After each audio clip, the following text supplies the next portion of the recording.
All right. So what we're going to do now is in our Gmail account, we're going to have it set up to check our domain email account that we set up earlier in HostMonster. So we're going to click on the cogwheel and then go down to settings.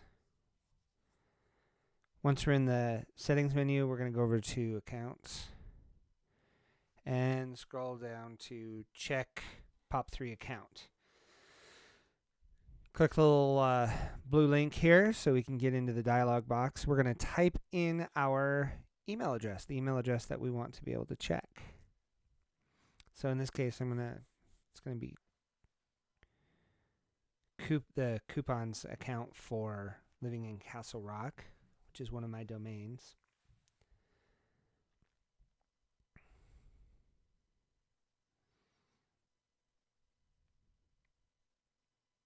Okay, click next.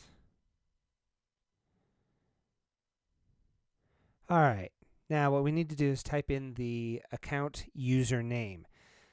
Depending on your hosting system, this could be your email address or it could be something else. For HostMonster, it's something else. I'll show you how to find it. I'm going to go over to HostMonster real quick in the email section. So this is the email manager.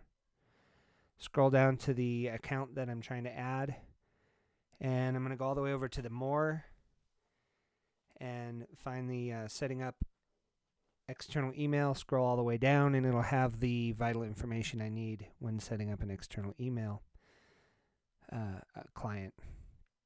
So there's my account. It's got a plus sign instead of an at sign, and that's I knew that already, but I just wanted to show you how to find it. So I'm going to copy that. Come back. Oops, wrong screen. Let me go to the setup screen here.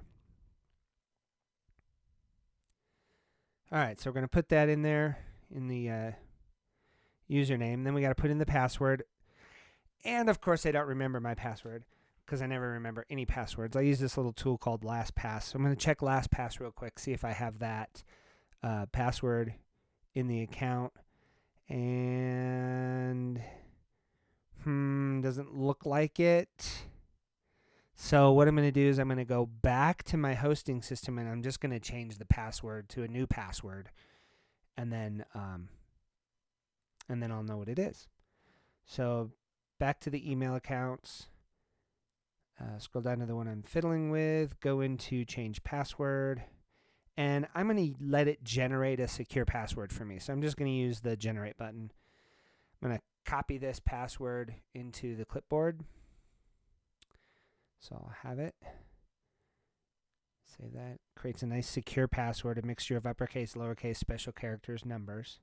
Just totally random. Go back to the setup screen and paste that password in there. Okay, now we have a couple of options here with the checkbox. Oh, it knows what the server name is, so that's good. So we're gonna that first checkbox there, leave a copy of the mail on the server. We don't want to do that, otherwise you're going to fill your server up with mail that you've already read, so that'd be pointless. The second box here, we're going to leave that one unchecked as well, and go down to the third box where we're doing the label. So on here, we do want to select a label. We want to label the mail so we know what account it came from. And I like to use a short little label, nothing too long, so we're just going to create a new one here. So there's my label, and moving on to the next page here in our setup. So yeah, I do want to be able to send mail as this account, so we like that idea. We're just going to click through that. That's the default. And then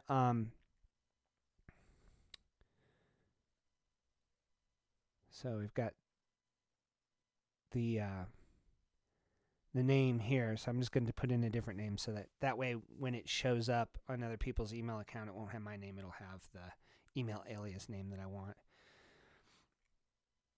And I do want to be able to send from Gmail. So we're going to click through this dialog.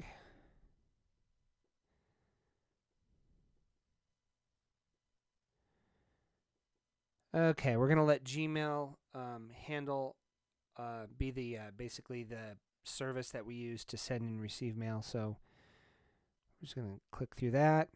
And now we have to confirm our account. So we click the little send the verification, go back to our email, and just refresh a few times. It should pop up pretty quick.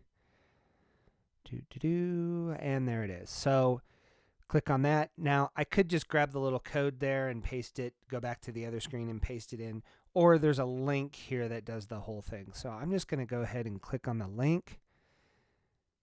And it says, hey, you're all set up. You can now start using Gmail to check your external email account and send mail from it. Go back to the account, and there we go. So we're all set. So that was it. Not too hard. I now have my Gmail account checking my domain email. It'll pull it off of that domain server, bring it right into Gmail, and I can use Gmail as my email client. So I don't have to use